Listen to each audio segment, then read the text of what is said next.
So it's been a whole year since we started this project. Can't believe it. And it's finally done. Here's a look at where we started, and here's where we ended up. So if you've been subscribed to the channel and following along to this series, you'll know that most of the content here on this channel has been focused around this kitchen project. And where we left off last was, I believe, the mobile island build. That was the last build that we did. Since then, the kitchen's been complete. Now, there wasn't any specific topic that I felt warranted its own video, so I figured let's wrap everything up and we'll put a kind of a big overview on the whole entire project and see how it turned out. So a little background on this project. This kitchen is my parents' kitchen, and for some time they've been wanting an update to the kitchen. They've painted the cabinets, they've painted the walls a few times, just haven't been super happy with how it turned out. About a year ago, they approached me and said, hey, build us a whole new kitchen. I said, all right, let's do it. And so we got to work. This was a whole family effort. Me, my dad especially, my wife, my mom, my brothers, everyone pitching in to help. So as we kind of touch briefly over each section of this project, I'll leave links so that you, if you haven't seen it already, can go to those videos where I go more in depth onto each aspect of the project itself. So starting off, we started with the base cabinets. Now, if you're doing this yourself and you have a full-time job and you want to redo your kitchen cabinets in your spare time, you may want to think about scheduling and how you're going to go about each part of the process. So for us, we built all the base cabinets first before we did any demolition work. That's because we wanted to minimize the amount of time we would be without a kitchen, and that ended up being only, I think, one day, if I remember correctly. So we got all the base cabinets built, and once those were built and finished and ready to be installed, then we just went ahead and demoed the base cabinets. And literally the same day we installed the new base cabinets, and then we just laid down some plywood as some temporary countertops while we waited on the countertop people to come and measure. But that way we still had a functional kitchen and weren't without a kitchen, because you don't want to just start demoing and then be like, oh crap, I still have to build the cabinets. Now I don't have a kitchen, and then you're gonna be without a kitchen for probably a week, and that can be a little difficult.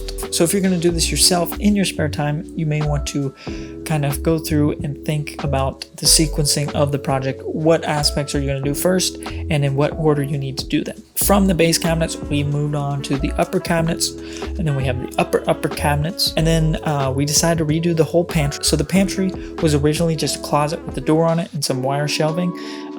It worked, but it wasn't pretty. So my dad built this nice built-in cabinet here with a super cool custom-made trash pull-out. It fits these two decent-sized trash cans, one for recycling, one for trash, and it works great. It saves space in the kitchen because there's not that much square footage in the kitchen itself, and having a trash can just sitting somewhere is a little unsightly. So it makes the kitchen look better and also saves a little floor space. And then one of the last things to do again was the island itself. And then of course the final moldings and trimmings that go along with the cabinet. So I've enjoyed this whole process, but I think the part that I've enjoyed the most and learned the most is the arch that is over the window. I think either way you come into the kitchen, your eye's just kind of drawn to that. And to me, that's the centerpiece of this whole build. And I think it just looks so good. I know when I was planning out the project, I knew what I wanted to do, but I had no clue how I was going to do it. So with a lot of thinking, kind of as I was doing the easier work leading up to the project, I finally was ready to tackle this arch. And I gotta say, I think it turned out awesome. I think it turned out freaking really good. I love the way it looks. I definitely learned a lot. Doing this project is my first time taking on any curved work.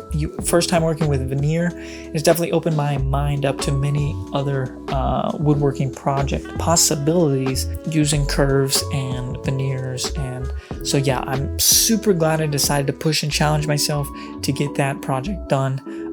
And that was just a super fun build. My second favorite part of this project for me personally was the island. I guess because it's more of like a furniture piece, and after having finished it, it was done. And it was nice to have one part of the project kind of completely done, because for a while there, it was just like, here's all this incomplete work that you need to be doing that you're nowhere near finishing, and the end is not in sight yet. And I am definitely glad to be done. If I've learned one thing, it's that I do not want K Craftsman to be a cabinetry business. I don't want to be in the business of cabinets, built-ins.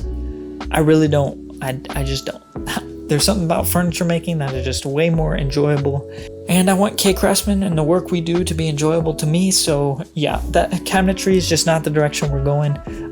In my day job, I work for a building company and I make cabinets and I install cabinets. And while it's fun to do and it's enjoyable, there's just something a lot more satisfying about furniture building that I like myself.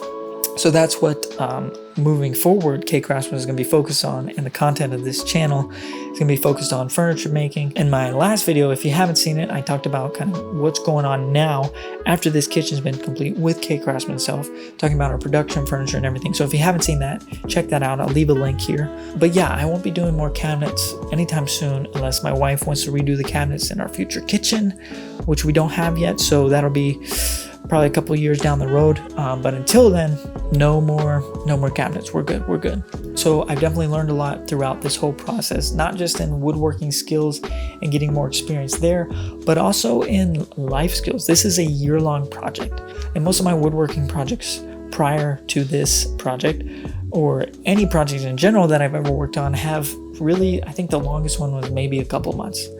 This is definitely the longest project I've ever worked on. So that comes with having discipline and just having the grit to push through on days where you know you need to get it done, but you just don't feel like doing it. Because let me tell you, there was plenty of days like that on this project. Being a year long and just knowing that you're nowhere near the end, but that if you don't start working, you're not going to get any closer toward the end. On those days like that, being able to stay disciplined, and trust me, there were some days where I'm like, yeah, I'm not doing this today, and I just go do something else. But